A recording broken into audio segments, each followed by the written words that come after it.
Olá, pessoal, boa tarde. É muito bom ter vocês aqui para conversar sobre esse assunto no Dia Mundial Sem Tabaco. E nós temos aqui a presença da psicóloga e da médica que atuam no programa Linha de Cuidado, que é um programa oferecido pela Fundação Real Grandeza em parceria com a empresa Valsa para os nossos beneficiários. A Fundação Real Grandeza, ela tem trabalhado para se fazer presente na vida dos nossos usuários do plano de saúde, não só no momento da doença, mas também estimulando a prevenção. E, por isso, foi criado o programa Linha de Cuidado.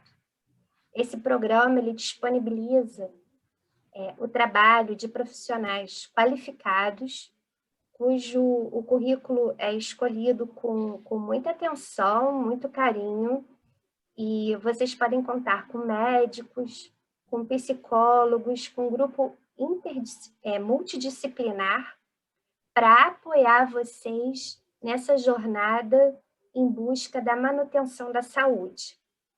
Nós estamos presentes no site www.frgsaude.com.br.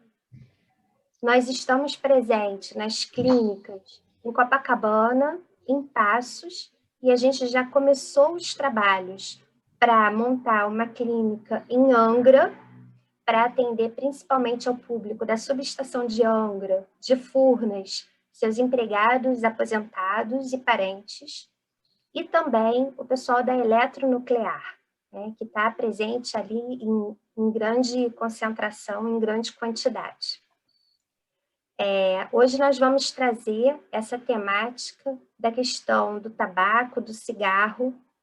Não é um vício fácil de ser vencido, mas o que eu posso dizer é que a gente está aqui com vocês, prontos para apoiar no que for possível, para quem quiser parar de fumar ou para quem quiser dar o primeiro passo, diminuindo a quantidade de cigarros por dia.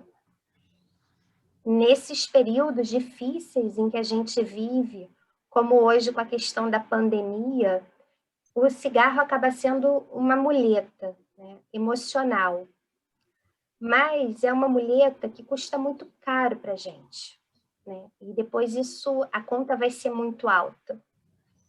Então, aproveitem a oportunidade, aproveitem essa equipe de profissionais qualificados que estão aqui à disposição de vocês.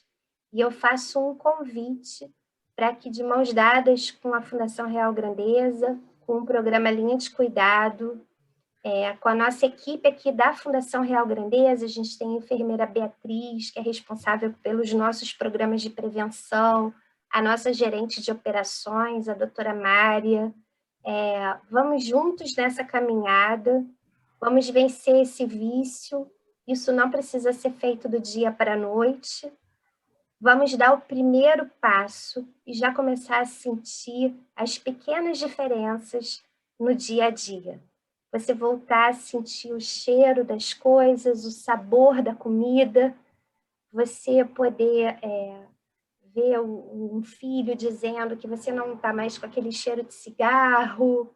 Enfim, são pequenas conquistas que têm que ser comemoradas, né? Acho que mais do que nunca, o tempo que a gente está vivendo hoje está mostrando isso para a gente. Então, muito obrigada, espero que vocês tenham um bom evento e espero que hoje possa ser a marca aí de um primeiro dia de uma caminhada longa, desafiadora, mas na qual você não vai estar sozinho. Boa tarde. Obrigada, Patrícia.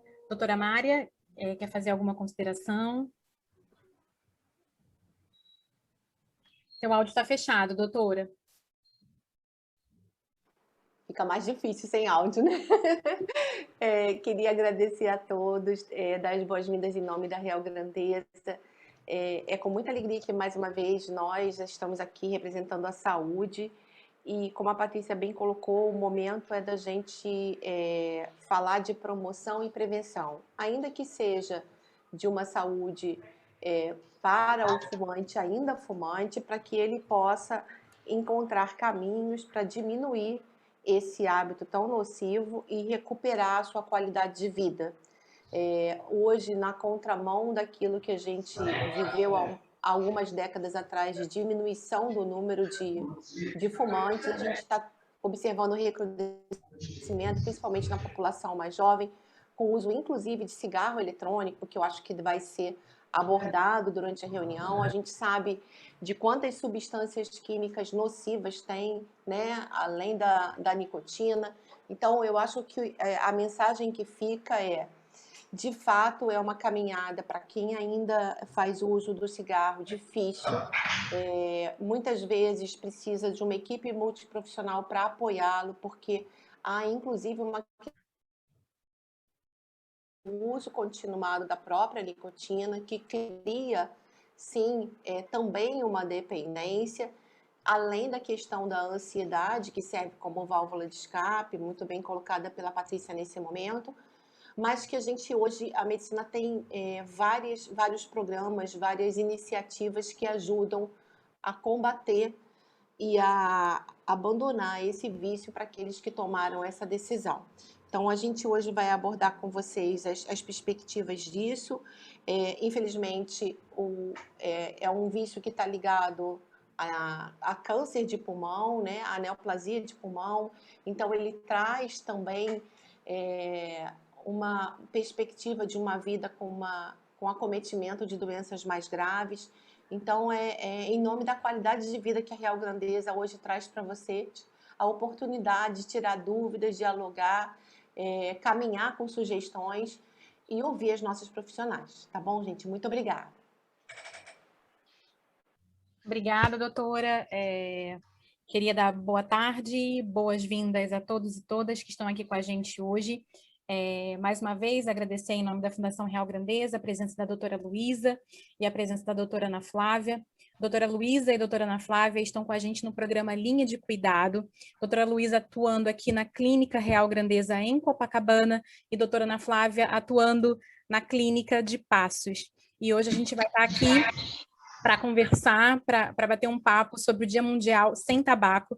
Na verdade, o Dia Mundial Sem Tabaco foi ontem, 31 de maio. E por conta das nossas agendas, né, do nosso cronograma, a gente colocou para hoje, para a gente conversar, para a gente ouvir um pouquinho. Então, Luísa, Ana Flávia, sejam muito bem-vindas, mais uma vez, muito obrigada. A gente vai começar com a doutora Luísa, conversando um pouquinho com a gente, depois a gente passa a palavra para a doutora Ana Flávia. Quem tiver perguntas, quiser fazer alguma consideração, é só abrir aqui o chat, colocar para a gente, que a gente vai estar passando para elas, tá bom? Luísa, com você a palavra. Oi, boa tarde a todos. Meu nome é Luísa, sou médica aqui da Valsa, atendo na unidade de Copacabana, e eu fui convidada para a gente falar um pouquinho sobre esse assunto que é antigo, né, e é tão difícil da gente conseguir combater, e apesar de hoje em dia a gente ter um cenário até mais favorável, né, do que na década de 20, 30, 40, ainda é um assunto que a gente precisa abordar bastante, principalmente para promover a qualidade e a saúde dos nossos indivíduos, né, dos nossos pacientes que a gente atende aqui. Então, eu vou começar falando de uma maneira bem sucinta, né, porque isso aqui é mais um bate-papo entre leigos e médicos, enfim, então tentei fazer de uma forma mesclada. Então, qualquer dúvida é só falar que a gente vai conversando juntos para se tornar um pouco mais leve. Então, de uma maneira geral, o que é o tabaco? É uma planta, né, provavelmente descoberta nos Andes bolivianos, mais ou menos no século XIV, e que era muito usada de diferentes maneiras, fumada, mascada, comida até, e que antes, principalmente pelos indígenas, era usado em rituais místicos, né? Acreditava-se que o fumo do tabaco pudesse ajudar aqueles que estavam usando a evocar os seus santos, enfim, os seus reis da época. Então, ele era muito usado com fins religiosos e também com fins curativos. Acreditava-se que o tabaco tinha propriedades anti-inflamatórias e que talvez pudesse, inclusive, melhorar quadros álgicos de dores de cabeça, ferimentos, tivesse essas propriedades antissépticas também. Eu encontrei alguns relatos de que, mais ou menos em 1492, alguns companheiros do Cristóvão Colombo viram os indígenas fumando pela primeira vez e que, a partir daí, o tabaco, então, teria sido levado posteriormente para a Europa e teria sido cultivado pela família real. Também durante aquelas viagens bem mais longas, né, de navios, passou a ser muito usado pelos marinheiros e pelos que se encontravam a bordo durante aquelas viagens muito extensas até a Europa. E a gente vai falar um pouquinho por quê. Bom, isso mudou um pouco, né? E atualmente o cigarro é o método mais comum do uso do tabaco. A gente tem muito pouco uso mascado, ou então aspirado, e sim a gente usa mais como cigarro mesmo, tendo outras formas que a gente muitas vezes esquece, que seria cachimbo, charuto ou fumo de mascar. Atualmente é a maior causa evitável de mortalidade no mundo ocidental. E apesar da gente ver uma melhoria importante na redução da população que ainda é tabagista, por exemplo, nos Estados Unidos, atualmente cerca de 20% da população é tabagista, contra 47% em 1965. Ainda é muito frequente, principalmente na nossa prática a gente vê bastante, e eu acho que de fato piorou nesse último ano de pandemia, muitas situações psicológicas desafiadoras que a gente vem vivendo. Eu acho que com certeza a gente no futuro vai ter até algum estudo que mostre como isso impactou negativamente a vida da nossa população. No Brasil, nós temos cerca de 157 mil mortes por ano por complicações do tabagismo, sejam elas câncer, enfisema pulmonar, que eu vou até citar um pouco mais à frente. E nós tivemos implicações, inclusive jurídicas, principalmente a partir de 2011, que criou-se a Lei Antifumo, que proibiu pela primeira vez o fumo em locais de uso coletivo, sejam eles locais parcialmente abertos ou locais fechados, né? Então, precisa ser algum lugar totalmente aberto e antes com certa frequência, a gente poderia ver pessoas fumando em restaurantes, em festas, em locais fechados, e isso hoje, com muita felicidade, a gente não vê mais. Porque, primeiro que isso, com certeza, desencoraja o fumo, né? Porque você precisa sair daquele lugar que você está, ficar um tempo longe. Segundo, que reduz o risco das complicações do paciente que acaba da pessoa que acaba sendo fumante passivo, né? Que a gente também vou falar um pouquinho mais para frente. Antigamente, entre a década de 20 e a década de 40, a realidade da época era bem diferente da nossa, né? Então, o cigarro ele era facilmente atrelado a imagens de um status bom, pacientes jovens praticando atividades físicas com muita vitalidade. Inclusive, eu fazendo, né, o levantamento para montar essa palestra, eu fiquei bastante chocada com essa primeira figura lá do canto esquerdo, né, que na verdade tem um médico e ele fazendo propaganda e dizendo que mais médicos fumam uma marca X de cigarro do que outros. Então, assim, a gente vê que isso mudou muito com o conhecimento. Antes não se sabia quais malefícios de fato o cigarro poderia causar, e essas propagandas estão banidas desde 1996, inclusive com a obrigação de, hoje em dia, atrás de cada maço de cigarro, ter todas as orientações sobre o que eles podem causar de malefício para a nossa saúde. Mas, na época, com certeza, todas essas propagandas positivas fizeram muitos jovens acabarem aderindo ao tabagismo. E por que as pessoas fumam? Se hoje a gente sabe que tem tanto malefício associado, a gente precisa justificar por que ainda muita gente fuma e por que ainda é um desafio imenso, tanto para o paciente quanto para o profissional, conseguir com sucesso e sem recaídas, ou após as recaídas também, que o paciente de fato consiga atingir a abstinência total, né? Então, primeiro, pelo próprio componente, pelo principal, né? Eu vou falar que existem mais de 4.000 substâncias no cigarro, mas a principal que envolve tudo isso é a nicotina. Então, ela modifica o estado emocional e o estado comportamental do indivíduo, causando uma sensação de bem-estar, alívio de tensões, e ela dura um período bem curto. Então, isso tende a gerar dependência e tolerância, ou seja, o paciente precisa cada vez mais quantidade da nicotina para ele ter os mesmos efeitos que ele vinha tendo previamente com uma quantidade menor. Então, isso explica por que muitas pessoas começam como fumantes sociais, fumando apenas durante festas, durante bebidas alcoólicas, e aí passam muitas vezes a serem fumantes realmente de cigarros diariamente. Tem o fator sociocultural, que é, na verdade, antes eu acho que era bem mais presente do que hoje, que é buscar uma aceitação no meio, fazer parte daquela comunidade que antes a gente via sendo divulgada nas propagandas, e modelos de comportamento, geralmente associado a pessoas jovens, bonitas, ativas, então talvez buscando esse fator, essa aceitação no meio.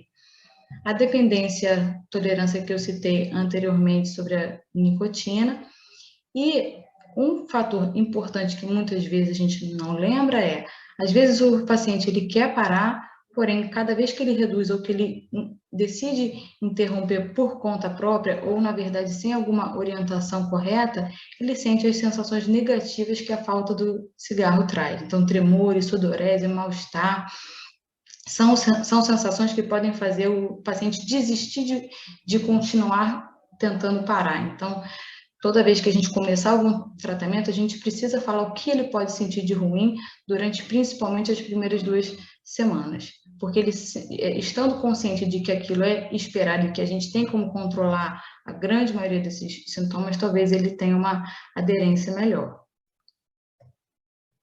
Bom, entre os malefícios já sabidamente conhecidos do tabagismo, eu, assim, a título de curiosidade, citei algumas das principais substâncias tóxicas. Então, em cada tragada, o fumante inala mais de 4.720 substâncias tóxicas, entre elas o monóxido de carbono, amônia, cetonas, formaldeído, naftalina e o fósforo, que é inclusive usado para matar rato, ou seja, são substâncias extremamente tóxicas, extremamente perigosas para a nossa saúde a médio e longo prazo.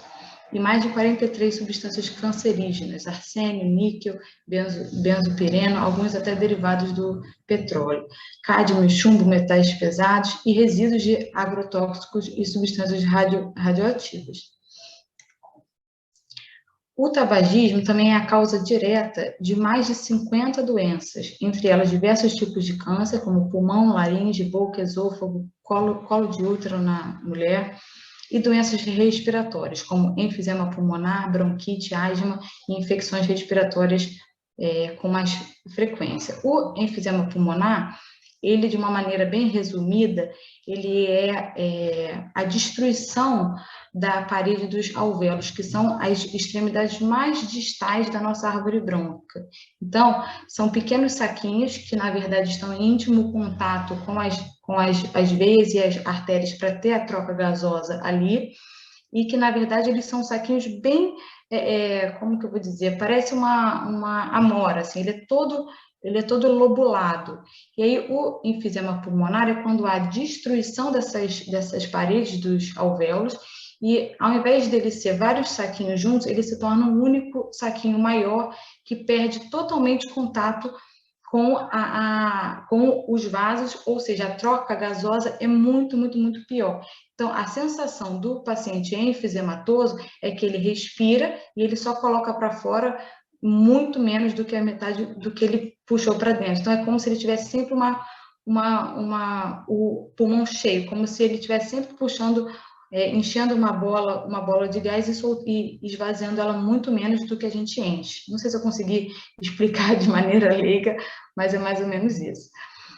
Fora isso, o tabagismo, ele torna os cílios que a gente tem em toda a árvore brônquica, que são cílios que batem para a gente ter um toalete, ou seja, ter uma limpeza das vias respiratórias, ele torna esses cílios endurecidos ou até destrói eles. Então, por isso que aquele paciente que já fuma há muito tempo, ele tem aquela tosse produtiva que ele mal consegue expectorar. Então, fica, de fato, um acúmulo de secreções no pulmão e na traqueia, brônquios, que favorece que ele tenha, de fato, infecções respiratórias de repetição.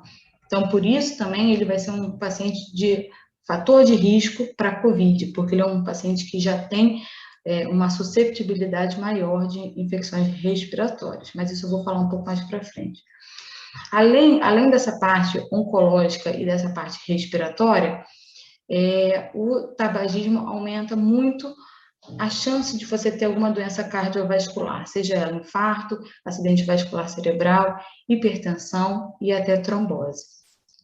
Pode também ocasionar no homem a impotência sexual, porque o tabagismo, ele aumenta a oxidação, né, o estresse oxidativo.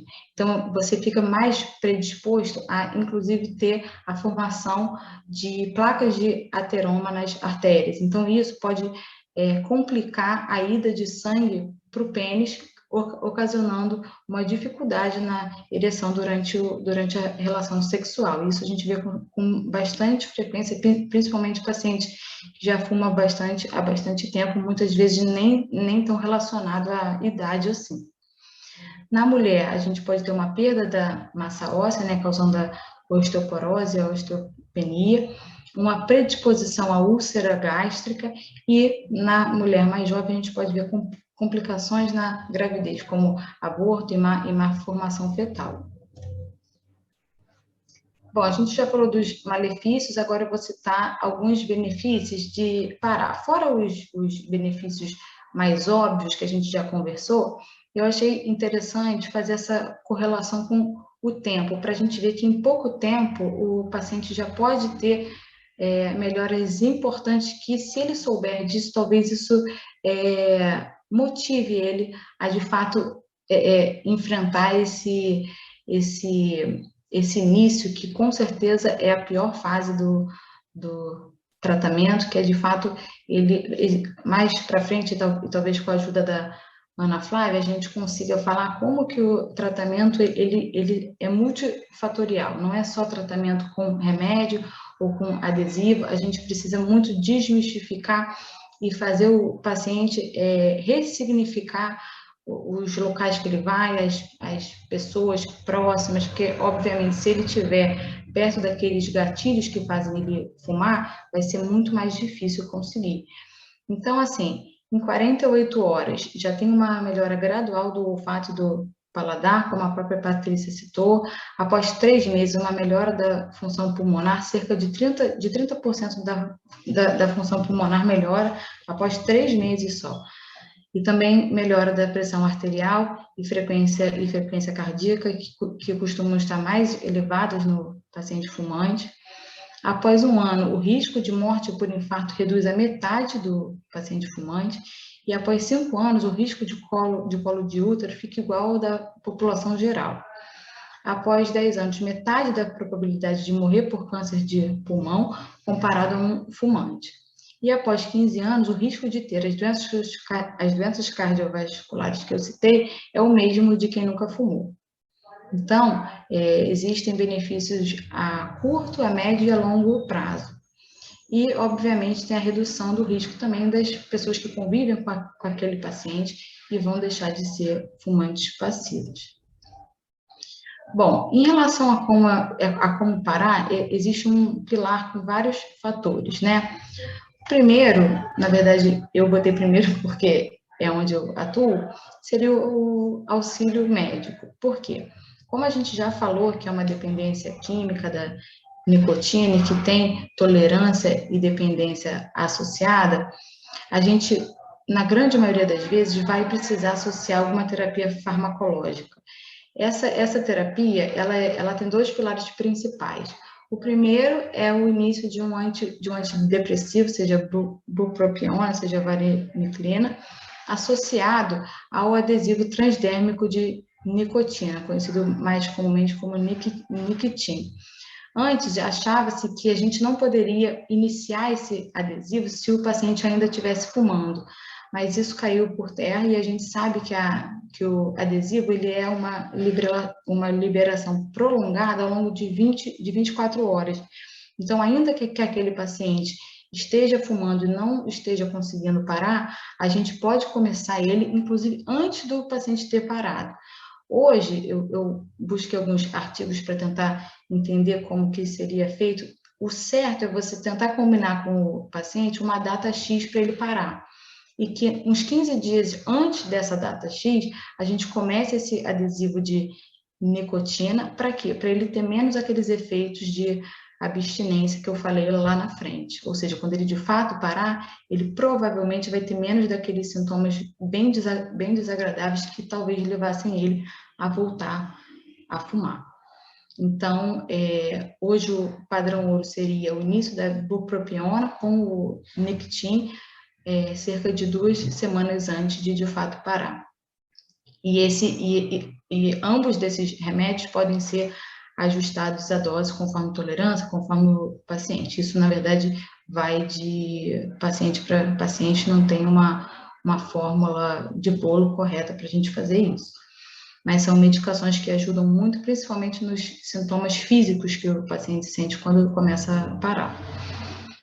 Associado a isso, e imprescindível, seria o acompanhamento psicológico, principalmente com a terapia cognitivo-comportamental, como eu falei antes, para o paciente ressignificar e evitar gatilhos, né? Até citei ali embaixo, como, por exemplo, bares, festas, café, bebida alcoólica, estar em ambientes que tem outros fumantes. Isso tudo são gatilhos importantes que provavelmente a Ana Flávia vai conseguir abordar até melhor que eu, e são, durante esse início, principalmente, que é a fase mais crítica, o paciente precisa conhecer esses gatilhos e evitar, para que a gente consiga ter mais sucesso no tratamento.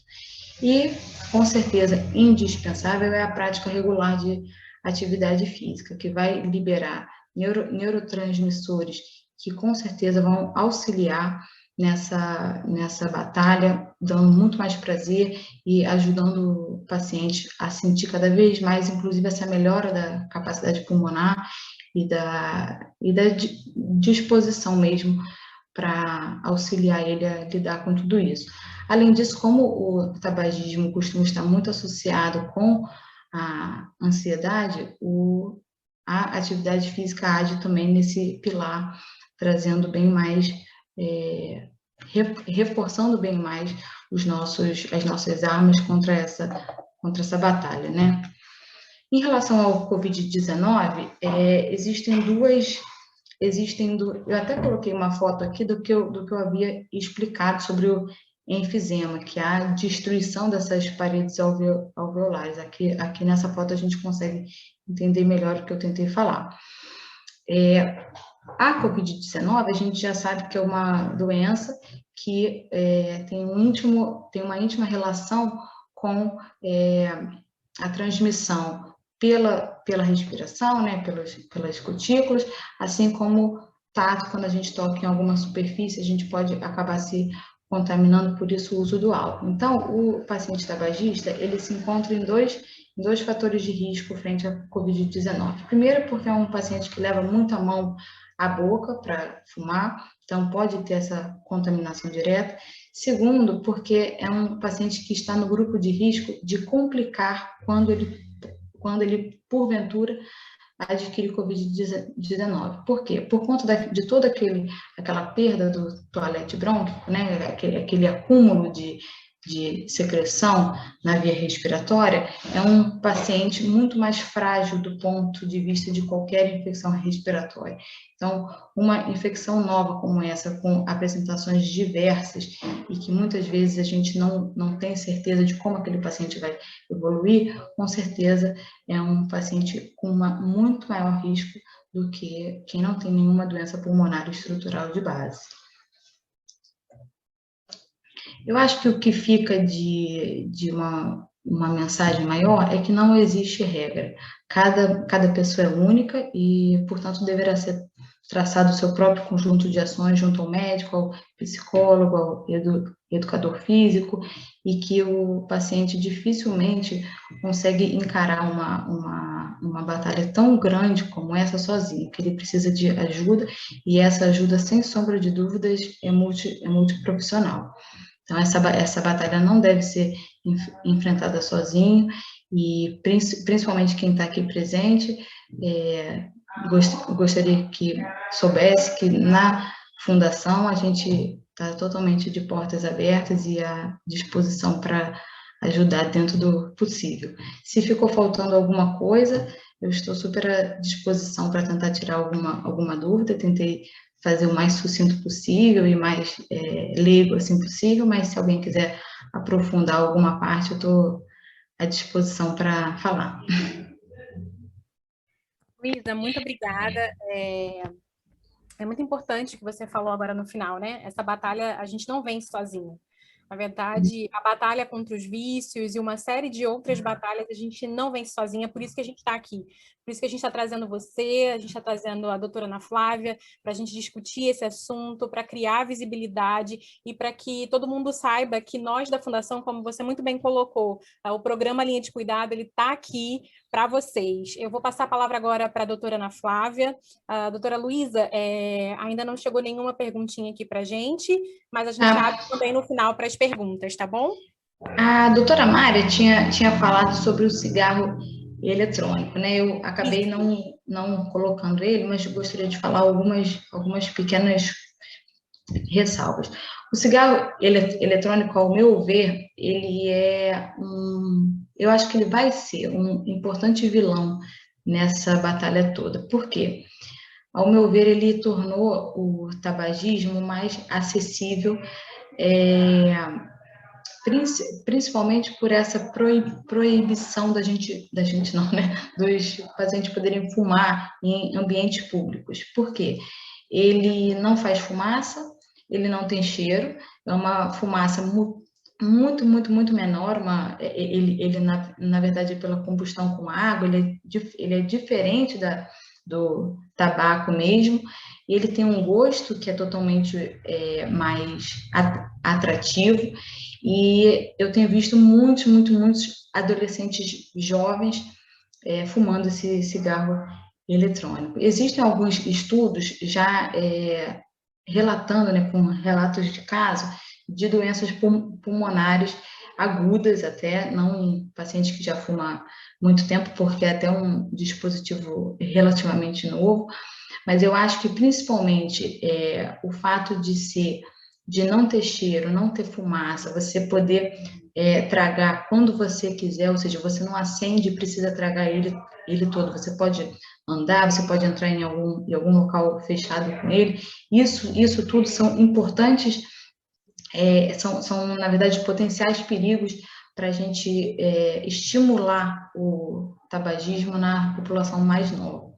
Então, na verdade, ao mesmo tempo que eu citei algumas mudanças até jurídicas para a gente tentar reduzir o tabagismo nesses últimos 50, 60 anos, eu vejo, na verdade, agora formas de isso poder voltar a crescer. Então, eu acho que, na verdade, a gente pode vir a ter bastante agravo no número, principalmente de jovens que aderem ao tabagismo, com essas melhorias, entre aspas, na aceitação social do cigarro novo, né, do cigarro eletrônico. Então, Eu acho que são cenas para os próximos capítulos, mas que eu acho que é complicado, é difícil. Obrigada, doutora. Chegou uma pergunta aqui do Eduardo. Ele diz assim: conheço muitos fumantes de charuto que dizem que esse hábito não faz mal, pois, de acordo com eles, não tragam e preservam o pulmão. Autoenganação ou verdade isso? Autoenganação. Até eu citei naquele meu primeiro slide que tanto charuto quanto cachimbo, eles têm tabaco. Então, eu acredito que, assim, por ser menos frequente, né, do que o cigarro em si, os pacientes acabam achando que é menos maléfico, mas é tão maléfico quanto, tem tabaco, a não ser que faça alguma preparação diferente, mas tem nicotina no fumo que é usado no charuto e no cachimbo também. Muito obrigada, Luísa. Agora eu vou então passar a palavra para a doutora Ana Flávia. Quem tiver mais perguntinhas, é só colocar aqui no chat para a gente e ao final a gente vai respondendo, tá bom? Vou compartilhar com vocês a tela para a Ana Flávia. Ok. Acho que você... Luísa já deixa de compartilhar aqui.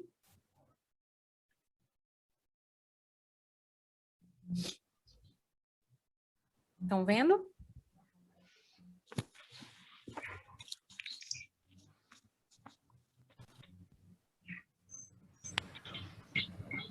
Tá vendo, Ana Flávia? Tá ok, né? Todo mundo vendo? Boa tarde, pessoal. Eu sou a Ana Flávia, sou psicóloga aqui da Clínica Valsa de Passos. E, assim, esse é um tema, igual a doutora Luísa trouxe, que é muito amplo, e os ramos, assim, acompanhado com a medicina, a psicoterapia, e principalmente, como ela mesma disse, a comportamental, onde a gente pode ajudar ela e relacionar com o tabagismo, né? Então, eu iria iniciar falando um pouquinho sobre o que é a psicoterapia. A psicoterapia é um tratamento que busca curar as doenças da mente, os transtornos psicológicos e restabelecer a saúde mental das pessoas. O processo terapêutico tem por objetivo ampliar o campo perceptivo do paciente, contribuindo para que ele adquira uma visão de mundo mais abrangente. O que seria essa visão de mundo mais abrangente no campo perceptivo?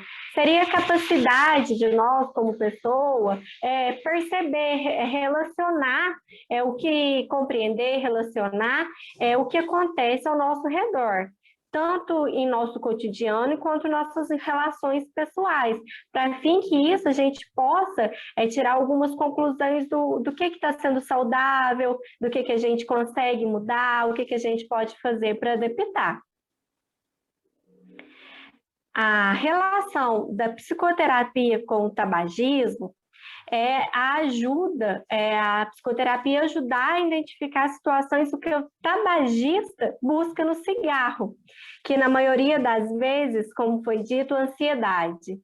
As relações seriam as comportamentais, que seriam aquelas relações que a gente já cria um hábito de fumar após a refeição, após tomar um café, em algumas reuniões, em algumas roda com amigos, e as emocionais seriam aquelas relações que a gente relaciona com ansiedade, com aborrecimento, com estresse. Então, se às vezes eu fico um pouco nervosa, o cigarro me ajuda a conter esse nervosismo. Então, eu uso essa parte do comportamento emocional.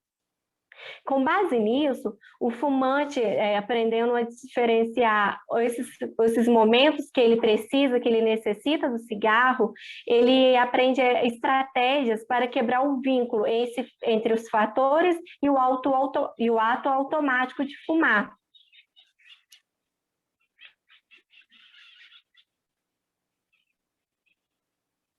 Aí, lidando com a ansiedade.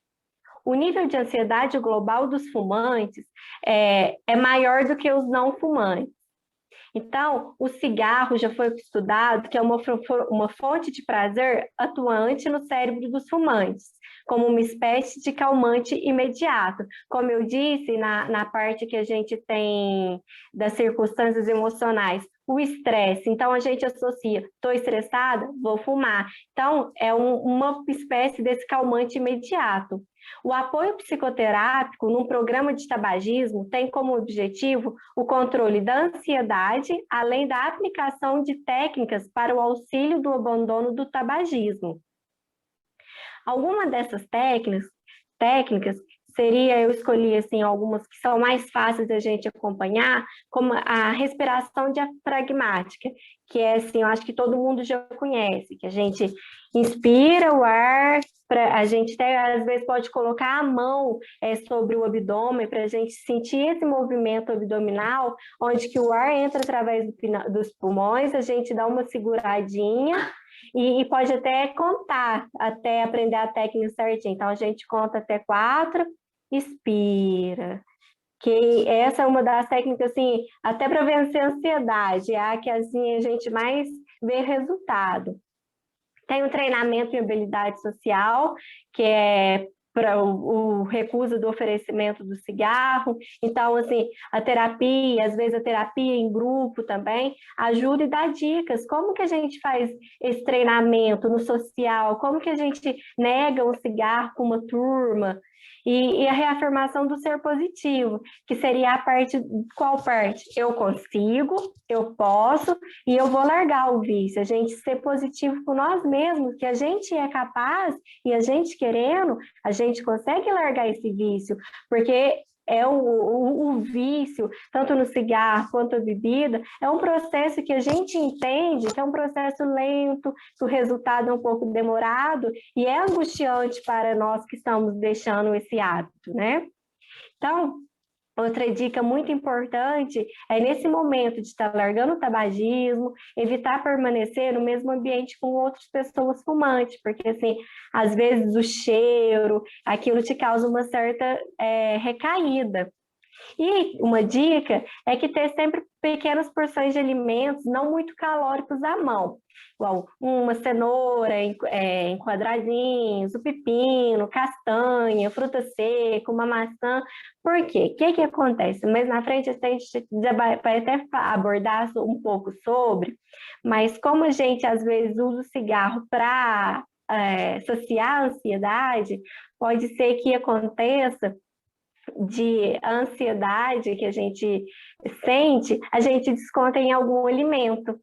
Então, aumenta a fome, então é um aumento de apetite. Então, é bom ter essas técnicas. O que além do cigarro, da gente possa colocar na boca algo saudável que também vai trazer essa saciação. E como a doutora Luísa trouxe, a prática de atividades físicas, que é um ponto muito importante nesse processo de técnicas. E como que o processo, como os fatores psicológicos e sociais podem contribuir para a continuação do hábito de fumar? Então, é onde entra as influências sociais. Então, um amigo, um familiar que a gente convive, que está fumando, que está fazendo uso de cigarro. Então, essa parte contribui muito para a gente ter o hábito de fumar. É difícil no âmbito de parar de fumar. Influências econômicas, então, o desemprego, a gente fica assim, naquela ansiedade, aí falta de trabalho, pensando no financeiro. Condições de saúde, dores crônicas, fadiga. Então, tem gente que usa o cigarro para aliviar alguma dor física, né? Influências psicológicas, então, a falta de esperança, o desespero, a angústia, a poderosa influência das propagandas da indústria do tabaco, como a doutora mostrou, a imagem do médico, né, com o cigarro. Então, assim, hoje, na maioria dos cigarros ainda vem aquela mensaginha no fundo dos riscos, o que pode causar, vem aquelas imagens feias, mas também tem a fama do cigarro, tem aquela época que a gente relacionava como se fosse uma coisa chique, né? E uma outra dos fatores sociais também que é muito fácil para a contribuição do hábito de fumar é que o livre acesso. a facilidade da gente ter acesso à compra do cigarro. E a sensação de prazer, o alívio da ansiedade, a redução do peso, o aumento da vigilância. Então, assim, são todos fatores que contribuem para a gente ter o hábito de fumar. Segundo o estudo da OMS, da Organização Mundial da Saúde, mais que 90% dos jovens que experimentam cigarro tornam-se fumantes regulares. Fumar pode ser visto como uma forma de integrar-se ao grupo, de inserir-se no mundo adulto, de se autoafirmar, de controlar a ansiedade, mascarar a insegurança e entre tantos motivos. Por que a adolescência começa mais ou menos assim? Porque a gente está num grupinho, uma pessoa que fuma, então vai aquele amigo que te oferece, experimenta, e nesse experimenta vai, às vezes acha então prazer, ou às vezes nem gosta, mas para fazer parte daquela turma, para fazer parte daquele convívio, a gente acaba cedendo. E é também frequente a referência ao cigarro como um agente de consolo. O cigarro, a gente vê ele assim como algo que está conosco a todas as horas, atribuindo o intenso significado afetivo ao hábito de fumar. E para o indivíduo, com o tempo, o fumo passa a atuar como um atenuante de sentimentos desagradáveis, como angústia, frustrações, daí a associação direta apontada pelo tabagista, que é quando a elevação do consumo em situações de tensão, porque assim, quando a gente tem esse contato com o tabagista, com o fumante, a gente pergunta, mas o porquê que você fuma, né? E assim, está sempre relacionado com essa parte.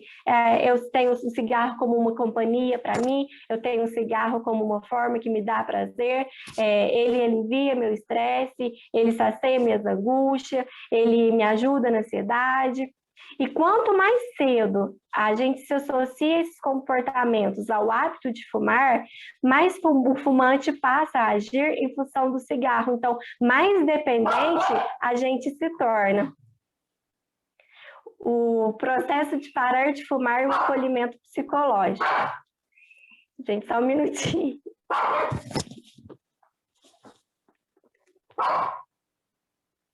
O uso do fumo leva à dependência através da ação psicoativa da nicotina, como a doutora disse, né? Da influência de fatores ambientais, de hábitos pessoais e de condicionamentos psicossociais. Portanto, os aspectos psicológicos típicos desses pacientes, associados aos impactos subjetivos, como o abandono do cigarro, pode provocar sintomas emocionais significativos, como a mudança comportamental. Isso é o que a gente tenta mais envolver nesse processo de acolhimento psicológico com aquela pessoa que está deixando o fumo, que está nessa tentativa, né? Então, por esse motivo, o trabalho psicológico tem grande valor no apoio aos pacientes no controle do estresse e, consequentemente, nas modificações comportamentais e psicológicas necessárias ao processo de abandono do tabagismo e em relação à condição clínica subjacente. Porque, assim, às vezes nesse processo, a gente, de tirar o cigarro, a gente acaba ficando, então, ainda mais estressado, mais ansioso, porque, como eu disse, é uma forma que usa o cigarro para aliviar esses sentimentos. Então, nesse desmame, então, tende a mudar o nosso comportamento. E os aspectos sociais e psicossociais indevidos pode levar a uma elevação da ansiedade e de estresse que, se não for bem tratados, poderão levar o indivíduo à recaída. E assim, de acordo com os estudos também, muitos pacientes recaem nos primeiros 6 a 12 meses após terem tentado parar de fumar. Para evitar a recaída, o paciente deve ser estimulado a identificar as situações rotineiras que colocam o risco de fumar e traçar estratégias para enfrentar essas situações. Um desses aspectos, assim como exemplo, esses aspectos sociais, psicossociais indevidos, se não for bem trabalhado, seria essa parte, como eu citei, numa das técnicas para a gente usar, o uso de ter alguns alimentos, porque o que pode acontecer? O paciente pode começar a ganhar peso, e isso vai trazendo uma frustração que gera a recaída. Os pacientes que fumam podem expressar sentimentos ou temores que servem de obstáculos para a cessão do tabagismo. As preocupações mais comuns são o medo de ganhar peso e o medo da abstinência e de fracassar, porque é igual uma família que você é o único fumante, então tem o apoio dos filhos, da esposa que fala, você precisa. Então, quando a gente decide, como é um processo lento, um processo que a gente vai gerando o desmame da dependência, o medo do fracasso, o medo de trazer um sentimento da pessoa, do seu familiar, de alguém assim, próximo do seu convívio, esperar tanto de você quando você fala, eu vou tentar, então gera uma preocupação que é prejudicial. E as queixas mais frequentes no período da pós-parada são ansiedade, irritabilidade, insônia, cefaleia, tonturas, diminuição da concentração e o aumento do apetite. No processo terapêutico, é possível identificar situações de alto risco de recaídas e desenvolver estratégias de manejo, como, por exemplo, alguns questionamentos que podemos fazer para driblar os obstáculos e permanecer sem fumar. O que seria? Esse, sim, eu acho muito importante esse questionamento, porque é feito consigo mesmo. Então, é uma forma que você pode exercer um certo domínio nesse processo. Então, pergunta-se os questionamentos que a gente pode fazer com nós mesmos. O que aconteceu para que eu quisesse fumar? O que eu estava fazendo nessa hora? Como eu me senti ao fumar meu primeiro cigarro? O que eu estava pensando e o que eu estava sentindo quando fumei? Qual a situação em que eu estava quando fumei? Com quem eu estava? Onde eu estava? Que são táticas que a gente pode lidar, fazer esse manejo para a gente ver, peraí, então eu fumei numa situação estressante, então o que eu posso fazer para evitar essa situação estressante?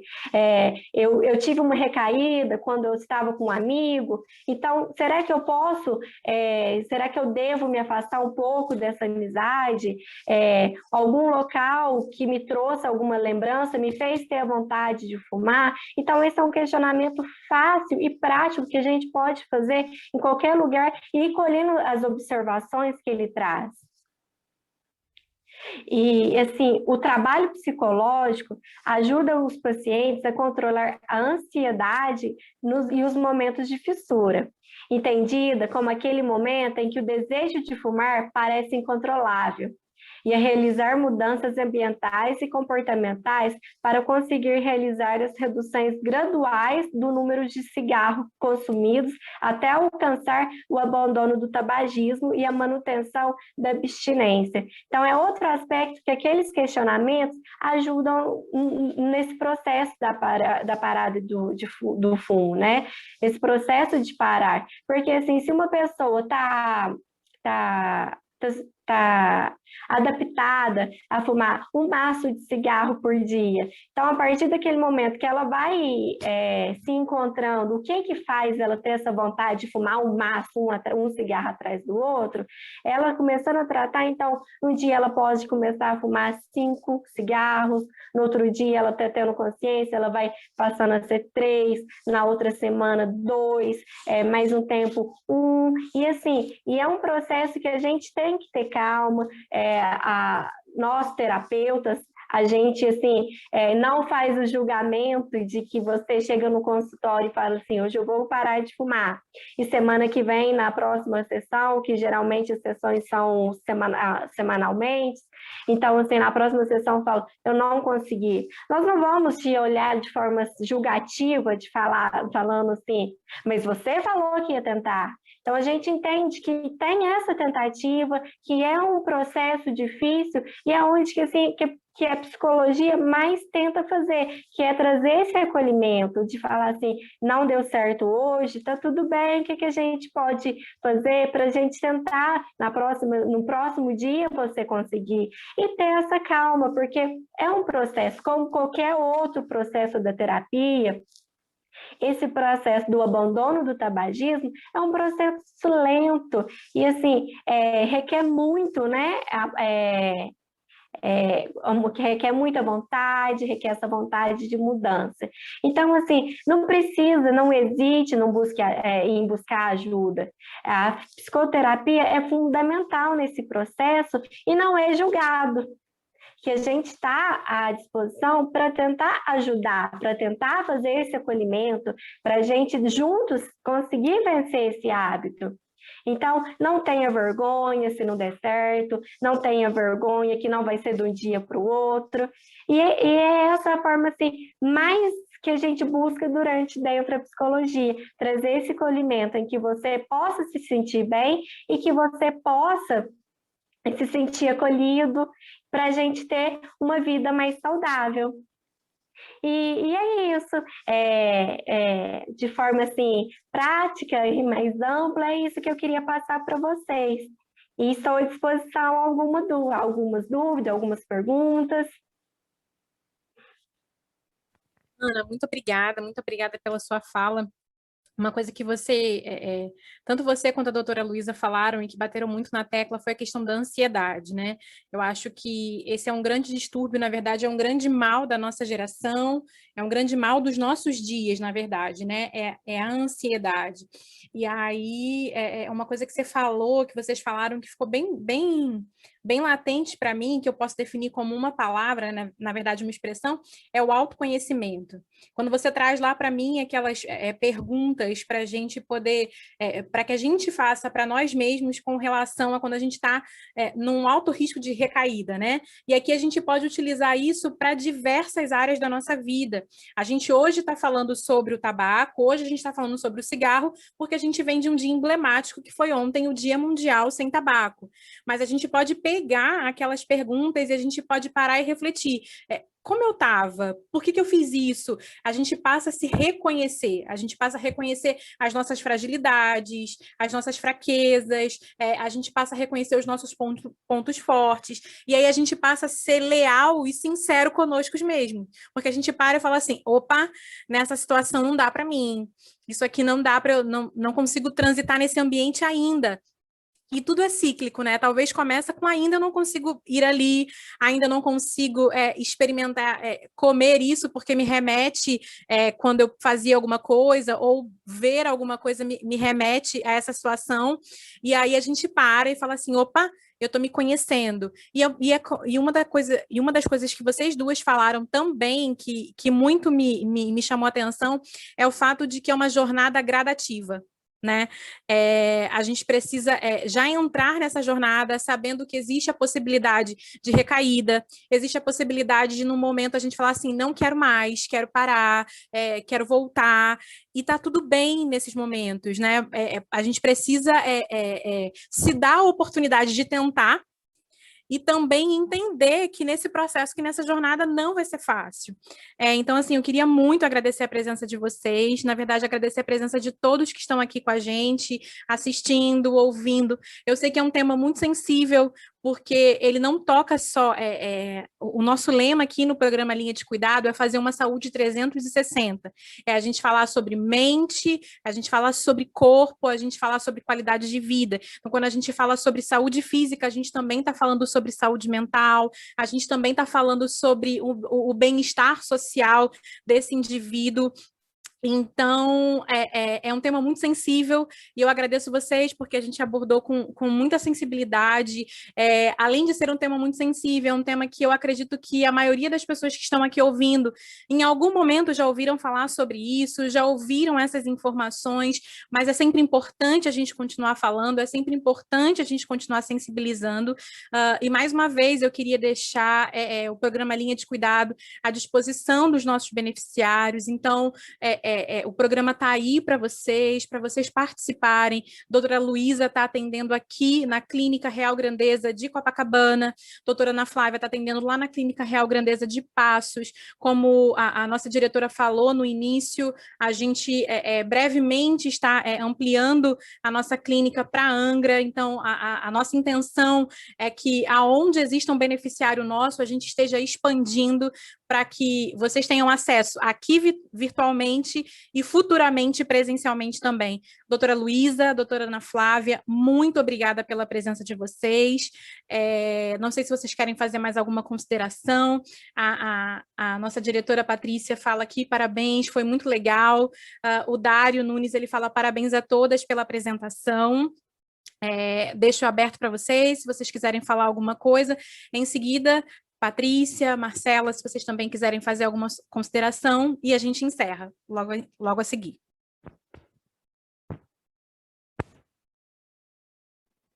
Eu queria agradecer também e deixar à disposição. Igual, estou aqui em Passos, mas se alguém precisar, pode entrar em contato, a gente está para servir.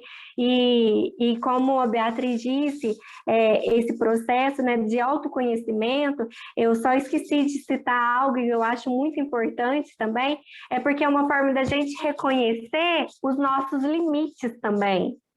Então, é um dos pontos mais importantes, e que sim, como você disse, não na parte só do tabagismo, mas em muitas partes também que envolvem a nossa saúde mental.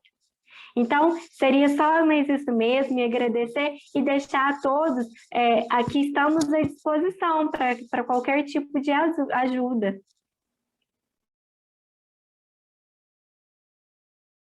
Luísa, seu áudio está fechado. Oi, tá me ouvindo?